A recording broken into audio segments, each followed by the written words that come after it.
क्या आप जानते हैं, दुनिया के ज्यादातर लोग, जिनमें महिलाएं और युवा भी आते हैं, चाहे वो पढ़े लिखे हों या नौकरी करने वाले, एक कॉमन स्ट्रगल से जूझते हैं, यानी पैसों पर कंट्रोल न होना। हर कोई पैसा कमाना चाहता है, सेव करना चाहता है, फाइनेंशियल सिक्योर होना चाहता है। लेकिन असलियत यह है कि हमें स्कूल या कॉलेज में पैसा मैनेज करना कभी सिखाया ही नहीं जाता। अब जरा सोचिए, अगर आपसे कहा जाए कि पैसा सिर्फ नंबर नहीं है, बल्कि यह पावर है, यह आज़ादी है, यह कंट्रोल है, तो आप कैसा महसूस करेंगे? टोडी डनलप की किताब फाइनेंशियल फेमिनिस्ट यही तो हमें सिखाती है। इस वीडियो में हम जानेंगे कि क्यों आपको इस किताब का हिंदी ऑडियो बुक जरूर सुनना चाहिए। यह आपकी सोच और आपकी आर्थिक स्वतंत्रता की यात्रा को कैसे बदल देगा, और आप इससे ऐसा क्या सीखेंगे जो शायद आपको किसी ने कभी नहीं बताया। चलो तो शुरू करते हैं।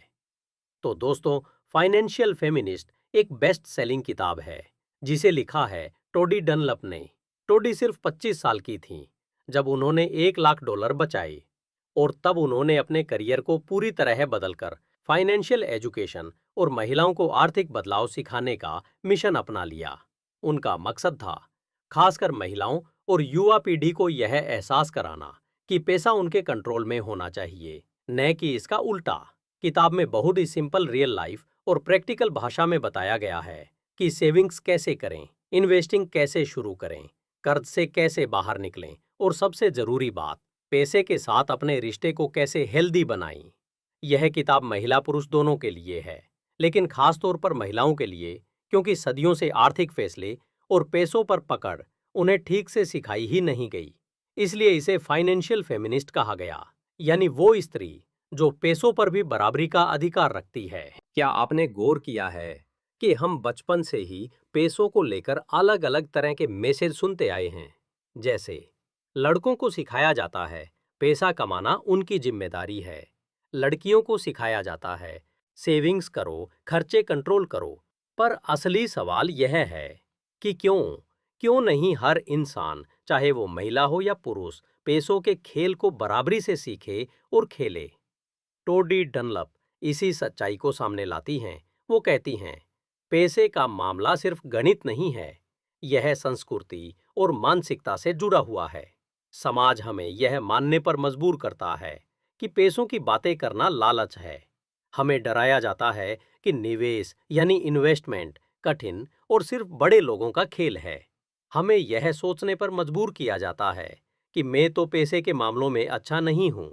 अब जरा सोचो, अगर आपको कभी निवेश या वित्त को लेकर आत्मविश्वास ही नहीं दिया गया, तो आप कैसे सीखेंगे? यहीं से टोडी कहती हैं, फाइनेंशियल फेमिनिज्म यानी अपने पैसे के साथ आजादी और बराबरी का रिश्ता बनाना। हमें पैसों की बात करने से शर्म छोड़नी होगी और यह समझना होगा कि पैसा कमाना, उसे बचाना और इन्वेस्ट करना कोई विलासिता नहीं, बल्कि जरूरत है। अब आइए जानते हैं, फाइनेंशियल फेमिनिस्ट हमें कौन कौन से अनमोल सबक सिखाती है। सबक नंबर 1, पैसा सिर्फ नंबर नहीं है, यह पावर है। पैसा सिर्फ आपके बैंक अकाउंट में पड़ा नंबर नहीं है, यह आपको फैसले लेने का हक देता है। यह आपको दूसरों पर निर्भर होने से बचाता है। यह आपको आत्मविश्वास देता है कि आप अपनी जिंदगी अपने दम पर जी सकते हैं। सबक नंबर 2, अपनी मनी बैकग्राउंड स्टोरी पहचानो। हम सब के पास पैसों को लेकर एक पर्सनल स्टोरी होती है। कोई कहता है, मैं पैसों में अच्छा नहीं हूँ। कोई डरता है, मेरे पास कभी काफी पैसा नहीं होगा। टोडी समझाती हैं कि पहले इस कहानी को पहचानो और फिर उसे बदलो। सबक नंबर 3, आपातकालीन फंड। आपकी ढाल किसी भी इंसान के लिए सबसे पहला कदम यही है कि एक इमरजेंसी फंड बनाएं।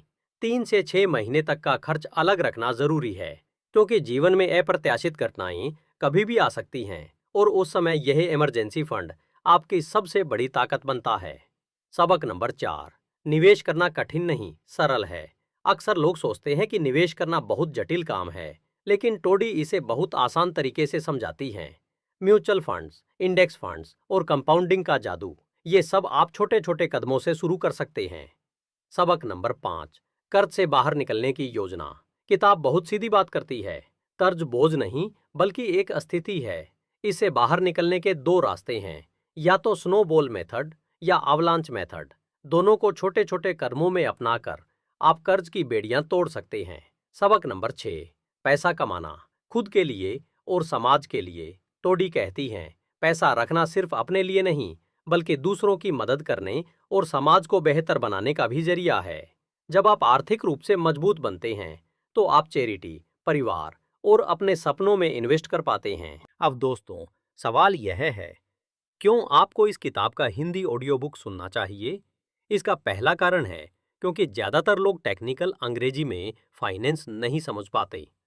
हिंदी में सुनने का फायदा यह है कि जटिल बातें भी आसानी से दिल में उतर जाती हैं। दूसरा कारण, ऑडियो बुक का फायदा यह है कि आप इसे कहीं भी, कभी भी सुन सकते हैं, काम करते हुए, सफर में या आराम करते हुए। तीसरा कारण, फाइनेंशियल फेमिनिस्ट सिर्फ वित्तीय शिक्षा नहीं है, यह एक सामाजिक क्रांति का हिस्सा है और हिंदी भाषा में इसे सुनना उस क्रांति का हिस्सा बनना है। यह किताब सिर्फ पैसे कमाने की नहीं, बल्कि पैसों पर हक जमाने की आवाज है। तो दोस्तों, फाइनेंशियल फेमिनिस्ट ऐसी किताब है जो हर महिला और हर युवा को सुननी चाहिए। यह सिर्फ फाइनेंस की किताब नहीं है, यह आत्मनिर्भरता, आत्मविश्वास और स्वतंत्रता की किताब है। अगर आप चाहते हैं कि पैसा आपके लिए तनाव नहीं, बल्कि आज़ादी और शक्ति का जरिया बने, तो अगर आप इस किताब का हिंदी ऑडियो बुक सुनना चाहते हैं, तो मुझे कमेंट में जरूर बताएं, क्योंकि पैसा आपके भविष्य का सुरक्षा कवच है। पैसा आपकी पहचान और आत्मविश्वास है और पैसा आपका अपना अधिकार है। तो अब वक्त आ गया है फाइनेंशियल फेमिनिस्ट बनने का। धन्यवाद।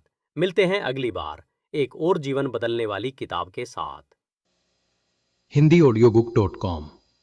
आपका दिन शुभ हो।